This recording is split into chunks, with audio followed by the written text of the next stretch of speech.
بسم اللہ الرحمن الرحیم۔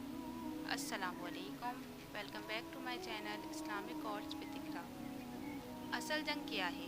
بیت المقدس تین مذاہب کی مقدس جگہ، مسلمانوں کا قبلہ اول، عیسائیوں کے لیے یسوع کی جائے ولادت اور یہودیوں کے لیے ہیکل سلیمانی۔ شروع کرتے ہیں حضرت ابراہیم علیہ السلام سے، جن کے دو بیٹے تھے، اسماعیل علیہ السلام اور اسحاق علیہ السلام۔ اسحاق علیہ السلام کے بیٹے تھے حضرت یعقوب علیہ السلام۔ یہیں سے کہانی شروع ہوتی ہے اسرائیل کی۔ اسرائیل یعنی اللہ کا بندہ، اور یہ لقب حضرت یعقوب علیہ السلام کو دیا گیا۔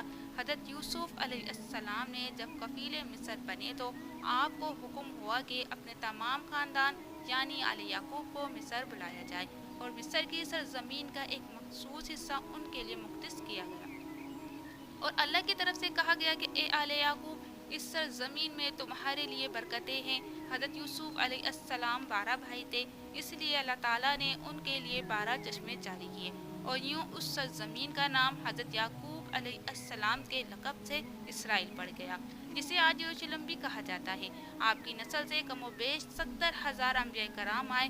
حضرت یوسف کے بھائی یہودا کی نسل آگے بڑھی تو اس میں سے آنے والے تمام بنی اسرائیلی یہودی کہلائے۔ وقت گزرتا گیا اور حضرت موسیٰ علیہ السلام کا دور آیا۔ جب فرعون نے مصر کی زمین آپ پر تنگ کی تو بنو اسرائیل کے ساتھ آپ کو مصر سے نکلنا پڑا۔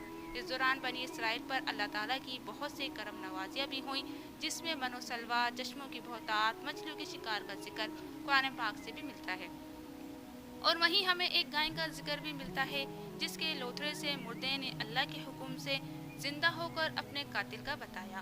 اس گائے کی نشانیاں اللہ تعالیٰ نے قرآن پاک میں بیان فرمائی، جو کہ ایک سرخ مائل رنگت کی گائے تھی، اور ایسی گائے آج بھی یہودیوں کے نزدیک مقدس مانی جاتی ہے۔ حضرت موسیٰ علیہ السلام کے بعد دیگر نبی آئے۔ اس دوران میں حضرت موسیٰ علیہ السلام اور ان کے دور کی کچھ بقایات، تورات، من و سلوہ کا کچھ حصہ بنی اسرائیل نے ایک صندوق میں محفوظ کر لیا۔ یہ اللہ کی طرف حضرت آدم علیہ السلام کو دیا گیا ایک خاص صندوق تھا، جو نسل در نسل نبیوں کے پاس رہا، جسے قرآن میں تابوت سکینہ کے نام پکارا گیا ہے، اور یہ یہودیوں کو اپنی جان سے زیادہ عزیز ہے۔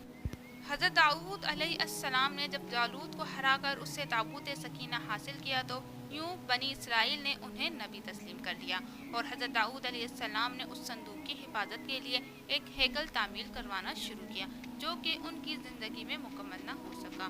ان کے بیٹے حضرت سلیمان علیہ السلام نے جنوں کی مدد سے اس کو مکمل کروایا، اور اسی دوران میں آپ کی بھی وفات ہو گئی۔ اسی وجہ سے اسے ہیکل سلیمانی کہا جاتا ہے۔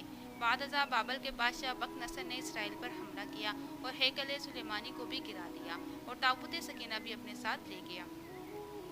سیپریس دی گریٹ نے دوبارہ یہ شہر حاصل کیا، یہودیوں کو دوبارہ یہاں آباد کیا، اور تابوت سکینہ کو بھی واپس لایا گیا۔ ہیکل سلیمانی ایک دفعہ پھر تعمیر کیا گیا۔ پھر وقت گزرا اور حضرت عیسیٰ علیہ السلام کی آمد ہوئی، جنہیں نعوذ باللہ یہودیوں نے دجال، ناجائز اور کیا کیا لقب دی۔ یہاں سے یہودیوں میں سے دو الگ قومیں ہو گئیں، ایک یہودی اور دوسرے عیسائی۔ یہودیوں نے سازش کر کے حضرت عیسیٰ علیہ السلام کو صلیب پر چڑھانا چاہا، اور اللہ تعالیٰ نے انہیں اپنے پاس اٹھا لیا۔ اس کے بعد یہودیوں اور عیسائیوں میں کئی چھوٹی موٹی جنگیں ہوئیں۔ پھر عیسائی رومی بادشاہ ٹائٹس نے اس شدت سے یروشلم پر حملہ کیا کہ اس پورے علاقے کی اینٹ سے اینٹ بجا دی۔ ہیکل سلیمانی کو گرا دیا گیا، جس کی صرف ایک دیوار اس وقت اپنی اصلی حالت میں موجود ہے، جسے دیوار گریا کہا جاتا ہے، جہاں یہودی جا کر تورات کی تلاوت کرتے ہیں اور گریا ہوئی جاری کرتے ہیں۔ تابوت سکینہ بھی نہ جانے کہاں غائب ہو گیا۔ ٹائٹس کے حملے کے بعد یہودی آخری نبی کے انتظار میں تھے، کیونکہ اللہ پاک کا ان سے وعدہ تھا کہ انہیں پھر عروج بخشا جائے گا۔ اس وعدے کا ذکر سورہ البقرہ میں بھی موجود ہے کہ اے بنی اسرائیل، ان نعمتوں کو یاد کرو جو تم پر کی گئیں، اور اپنا وعدہ پورا کرو، ایمان لاؤ، تاکہ ہم بھی اپنا وعدہ پورا کریں۔ قیامت کی نشانیوں میں سے ایک نشانی یہ بھی ہے کہ ہیکل سلیمانی کی 3 دفعہ تعمیر ہوگی، جو کہ 2 دفعہ ہو چکی ہے۔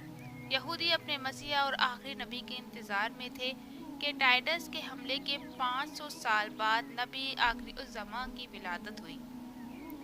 یہاں یہودیوں کو یہ جھٹکا لگا کہ سارے نبی حضرت اسحاق علیہ السلام کی نسل سے ہیں، تو آخری نبی حضرت اسماعیل علیہ السلام کی نسل سے کیوں کر آ گئے اور انہوں نے ایمان لانے سے انکار کر دیا؟ مسلمانوں کے لیے بھی وہ انبیاء کی ہی نشانی تھی، اس لیے ہیکل سلیمانی کو بیت المقدس کا نام دیا گیا۔ اسلام کے آغاز میں یہودیوں کو قائل کروانے کی خاطر ہی بیت المقدس کی جانب منہ کر کے نماز ادا کرنے کا حکم ہوا، کیونکہ یہودی اسی طرف منہ کر کے عبادت کیا کرتے تھے۔ 17 ماہ بعد ہماری عبادت کا رخ بیت المقدس سے بیت اللہ کی جانب موڑ دیا گیا، کیونکہ مسلمانوں کا شروع سے قبلہ اول وہی رہا، جسے پہلے حضرت آدم علیہ السلام اور پھر حضرت ابراہیم علیہ السلام نے تعمیر کیا۔ حضرت عمر رضی اللہ تعالیٰ عنہ کے دور حکومت میں اسرائیل یعنی یروشلم پر عیسائیوں کا قبضہ تھا۔ بیت المقدس کے احاطے میں انہوں نے گرجا گھر تعمیر کیا ہوا تھا اور عین تابوت سکینہ والی جگہ وہ گند پھینکا کرتے تھے۔ یہودیوں کی نفرت میں یروشلم کی فتح کے وقت جب حضرت عمر رضی اللہ تعالیٰ عنہ وہاں گئے تو عیسائیوں پر برہم ہوئے، وہاں صفائی کروا کر مسجد تعمیر کروائی اور قرآن میں موجود معراج والے واقعے کی نسبت سے اس مسجد کو اقصی کا نام دیا گیا۔ یہودیوں کی دیوار گریہ بھی اسی احاطے میں موجود تھی، تو زائرین کی حیثیت سے انہیں بھی وہاں آنے کی اجازت دے دی گئی۔ خلافت عباسیہ تک یروشلم ایک مسلم شہر رہا۔ اس کے بعد عیسائیوں نے دوبارہ یروشلم پر حملہ کر کے اس پر قبضہ کر لیا۔ صلاح الدین ایوبی نے عیسائیوں کے خلاف 50 سے زائد جنگیں کر کے بیت المقدس دوبارہ حاصل کیا اور پھر 700 سالوں تک یہ خلافت عثمانیہ کے زیر سلطنت رہا۔ یہودیوں کو بھی دیوار گریہ تک اپنے مذہبی اقدامات کی آزادی رہی اور یہودی آہستہ آہستہ پھر یروشلم میں آباد ہونا شروع ہو گئے۔ اس دوران میں کئی بار انہوں نے خلافت عثمانیہ کے سلطان کو تیزوں کی اوج یروشلم انہیں سونپنے کا لالچ دیا، لیکن ناکام رہے۔ اور پھر دوسری جنگ عظیم میں عیسائی سپاہی ہٹلر نے چن چن کر یہودی مارے، قریباً 60 لاکھ کے قریب یہودیوں کا قتل عام کیا گیا اور یہ دربدر بھاگنے پر مجبور ہو گئے۔ اس دوران میں انہیں یہ اندازہ ہو چکا تھا کہ انہیں اب خود اپنی پہچان بنانی ہے اور بائبل میں موجود یہودیوں کے آخری عروج سے قبل والی کئی نشانیاں بھی ظاہر ہو چکی تھیں، اور وہ یہ تسلیم کر چکے تھے کہ ان کا آخری مسیح اب دجال ہوگا، جس کی بدولت پوری دنیا میں ان کا دوبارہ بول بالا ہوگا۔ انہوں نے برطانیہ سے ساز باز کر کے خود کو الگ ریاست تسلیم کروا لیا، یوں اسرائیل باقاعدہ ایک ملک کی صورت میں دنیا کے نقشے پر ابھرا۔ پھر آہستہ آہستہ انہوں نے فلسطین اور دیگر مصری علاقوں پر بھی قبضہ کر لیا۔ عرب ممالک اسرائیل کے خلاف جنگ پر آئے، لیکن اس وقت تک یہ خود کو اتنا مضبوط کر چکے تھے کہ عرب ممالک کو اس ایک چھوٹے سے ملک سے منہ کی کھانی پڑی۔ عیسائیوں نے بھی دیکھ لیا کہ اب ان سے لڑ کر کچھ وصول نہیں ہونا، تو باقاعدہ گرجا گھروں میں پادریوں نے تقریبات منعقد کی اور یہودیوں کے لیے معافی کا اعلان کیا گیا۔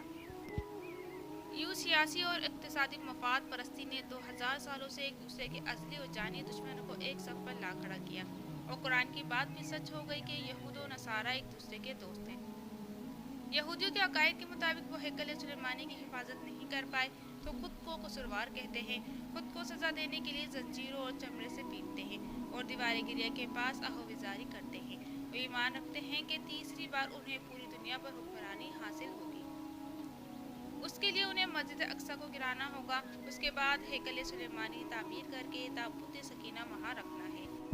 لیکن مسئلہ تھا سرخ گائے، کیونکہ ان کے عقیدے کے مطابق وہ ناپاک ہیں اور جب تک پاک نہیں ہو جاتے ہیکل سلیمانی تعمیر نہیں کر سکتے، اور پاک ہونے کے لیے سرخ گائے کی قربانی دینا ہوگی، وہ گائے جس کی نشانیاں قرآن پاک میں بیان کی گئیں، جو اس وقت بھی انہیں ڈھونڈنے میں مشکل ہوئی تھی۔ اب بھی 100 سال تک وہ ویسی گائے کی تلاش کرتے رہے۔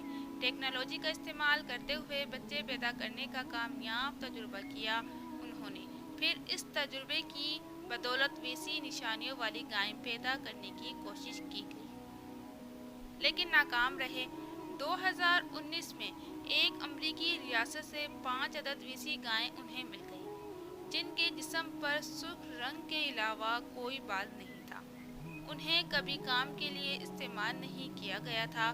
اگلی نشانی کہ ان پر کسی بیماری کا اثر نہیں ہونا چاہیے۔ پوری دنیا میں کوٹ پھیلا کر مختلف جانوروں کے ساتھ انہیں بھی ٹیسٹ کیا گیا اور ان پر اس بیماری کا کوئی اثر نہ ہوا۔ Red hyper found, mystery of red hyper. یہ گوگل میں سرچ کر کے آپ اس متعلق تفصیل سے پڑھ سکتے ہیں۔